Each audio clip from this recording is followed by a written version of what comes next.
नमस्कार प्रिय मित्रों, मैं अष्टप्रचार्य अवनीश वाजपेयी आपका स्वागत करता हूं आपके अपने YouTube चैनल ज्योतिष एक अनमोल रत्न पर।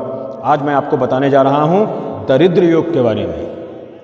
दरिद्र योग 15 प्रकार से बनता है। दरिद्र योग का तात्पर्य ये नहीं कि वो आदमी धन संपदा इत्यादि से दरिद्र हो गया। दरिद्रता कई प्रकार से आती है, कई रूपों से आती है। कोई आदमी धन से दरिद्र होता है, कोई रिश्तों से दरिद्र होता है, कोई आदमी स्वास्थ्य से दरिद्र होता है, कोई किसी कारणवश दरिद्र हो जाता है।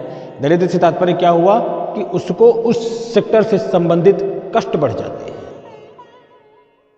अक्सर जीवन को चलाने में, जीवन यापन करने में बहुत ज़्यादा कठिनाइयाँ आती हैं।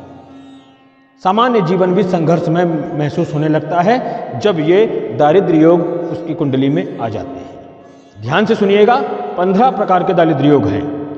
नंबर 1, षष्ठेश और धनेश का योग। छठे भाव के स्वामी का और धनेश धन भाव यानी द्वितीय भाव के स्वामी का योग अगर हो जाए तो एक दरिद्र योग होता है। षष्ठेश और लग्नेश का योग, छठे और 6th हाउस के स्वामी का और लग्न के स्वामी का भी अगर संयोग बन जाए तो भी ये दरिद्र योग ही होता है।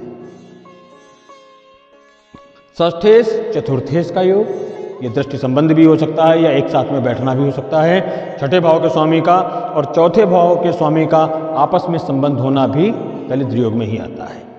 व्ययेश और धनेश का योग यानी द्वितीय भाव और द्वादश भाव के स्वामी का संबंध भी इसी से संबंधित आता है। ये भी दारिद्र्य योग होता है, इसको भी दारिद्र्य योग बोलते हैं।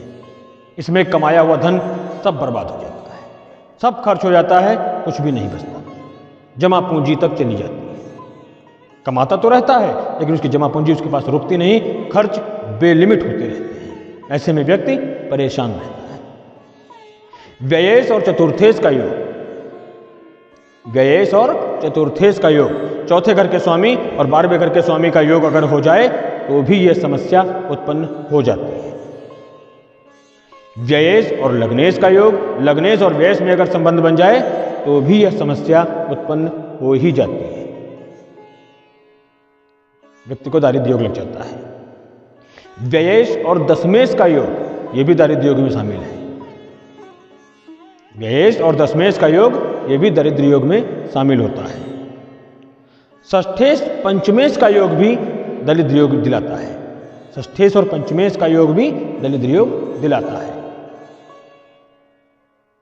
व्ययेश और पंचमेश का योग भी दारिद्र्य योग दिलाता है।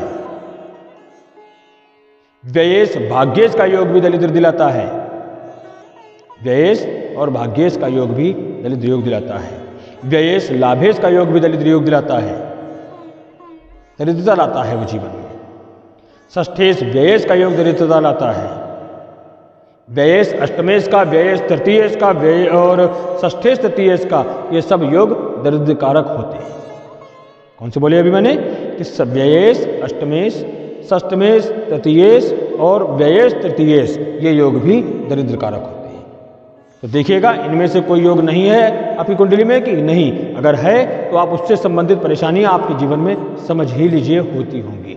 उपचार और निवारण क्या होता है कि इन ग्रहों को, जो खराब ग्रह हैं उनकी पावर को कम करो, अच्छे ग्रहों की पावर बढ़ाओ, बैलेंसिंग ले आओगे, कुंडली सही हो जाएगी।